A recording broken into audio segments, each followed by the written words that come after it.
Assalamualaikum warahmatullahi wabarakatuh. Perkenalkan, saya Artania Yasmin dari Program Studi Manajemen Dakwah dengan kelas 2256A NIM 221050408. Di sini saya akan menjelaskan visi dan misi saya, sistem kepengurusan, dan program kerja seandainya saya menjadi ketua remaja masjid. Adapun visi misinya yaitu mewujudkan generasi muda Rabbani yang berkualitas, berakhlakul mulia, dan turut serta berperan aktif dalam pengembangan umat melalui kegiatan Islami di masjid. Adapun misi-misinya itu terdiri dari 4. Poin yang pertama yaitu meningkatkan pemahaman dan pengamalan syariat-syariat Islam di kalangan remaja dan jamaah masjid. Poin yang kedua yaitu mengadakan kegiatan sosial dan Islami dan membawa kemaslahatan untuk umat dan masyarakat sekitar. Yang ketiga, memperkuat ukhuwah Islamiyah dengan menjalin tali silaturahim antar berbagai pihak, baik itu dengan masyarakat sekitar, dengan lembaga, atau bahkan remaja masjid dari masjid yang lain. Kemudian yang keempat, yang terakhir, yaitu memberi ruang untuk kreativitas kepada para remaja dalam berkreasi dan berdakwah di setiap kegiatan yang diselenggarakan. Adapun untuk sistem kepengurusan sama seperti dengan organisasi-organisasi lainnya, seperti adanya divisi-divisi khusus yang memiliki bagian dan tugasnya masing-masing. Apabila ternyata jumlah remaja yang tergabung dalam remaja masjid tidak mencukupi, maka langkah yang menurut saya tepat dalam mengelola SDM yang sedikit ini yaitu dengan saling bekerja sama menyelesaikan suatu kegiatan yang diselenggarakan. Adapun program-program kerjanya yang akan dilaksanakan ini juga berkaitan atau dengan memanfaatkan teknologi yang ada. Itu program yang akan dilaksanakan yang pertama yaitu 1. Kajian agama rutin setiap minggu dengan pemateri yang berbeda, yang mana program ini akan dilaksanakan setiap minggu pagi untuk membuat para jemaah yang mengantuk setelah sholat subuh itu menjadi segar lagi karena mendengar kajian agama, terlebih dengan pemateri yang berbeda. Jadi tidak dengan pemateri yang sama tapi dengan pemateri yang berbeda. Jadi akan terus mengundang rasa penasaran dan tidak menghadirkan rasa bosan bagi jemaah subuh di masjid itu. Kemudian yang kedua yaitu ada program kerja yang namanya Pahala Subuh.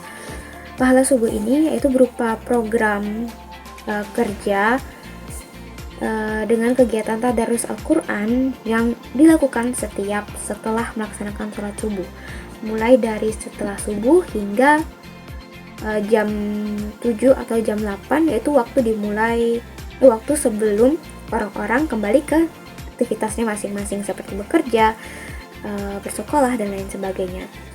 Kemudian program kerja yang ketiga yaitu ada tumis. Nah, tumis ini dia kepanjangannya yaitu Kultum Maghrib Ceriwis.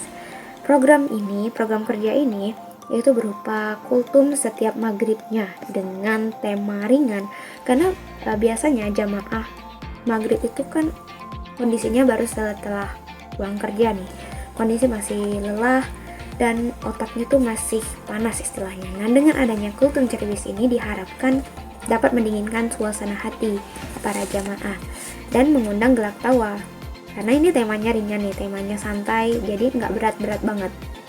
Itu namanya tumis tuh. Kemudian program yang terakhir yaitu sedekah Jumat. Sedekah ini dikhususkan dilaksanakan setiap hari Jumat, baik itu seperti pembagian nasi setiap pagi atau pemberian santunan kepada anak yatim setiap Jumatnya. Jadi sedekah Jumat ini ada beragam, nggak harus berupa makanan tapi juga berupa benda yang bisa dimanfaatkan oleh orang-orang membutuhkan. Kemudian yang kelima itu ada lomba kreativitas dan musabaqah tilawatil Quran. Nah, ini program ini untuk lomba kreativitas dia ada beragam, ada berupa desain pamflet. Ketika hari-hari khusus itu dia berupa online, jadi memanfaatkan teknologi dengan menggunakan akun sosial khusus dikhususkan untuk masjid itu. Kemudian musabaqah tilawatil Quran itu akan dilaksanakan secara nasional, dimana itu bisa tuh dilakukan secara nasional. Jadi dengan menggunakan Zoom itu kan memanfaatkan fasilitas nih. Dan juga ada spirit hijau. Spirit Hijau ini yaitu program kerja berupa kegiatan bersih-bersih lingkungan dan penghijauan. Penghijauan ini bisa berupa penanaman pohon, serta mengadakan kayak pemupukan tanaman-tanaman yang hampir mati. Jadi kan penghijauan gak hanya tentang penanaman, tapi juga penghidupan kembali sebuah tanaman yang hampir mati. Kemudian yang terakhir itu ada kepelatihan kepemimpinan. Sebuah organisasi harusnya melatih SDM-nya agar memiliki jiwa kepemimpinan, bahwa setiap manusia itu mampu menjadi seorang pemimpin. Bahkan seorang manusia itu merupakan pemimpin untuk dirinya sendiri. Berarti itu tak artinya seorang itu memiliki kepemimpinan, yang mana kepemimpinan itu akan lebih bagus lagi jika dilatih dengan pelatihan khusus.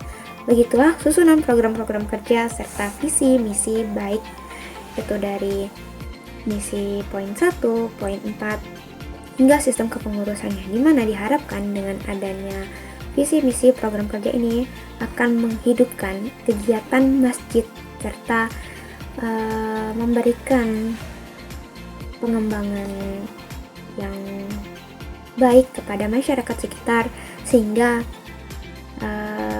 membantu masyarakat dalam mengamalkan setiap syariat-syariat Islam dengan baik.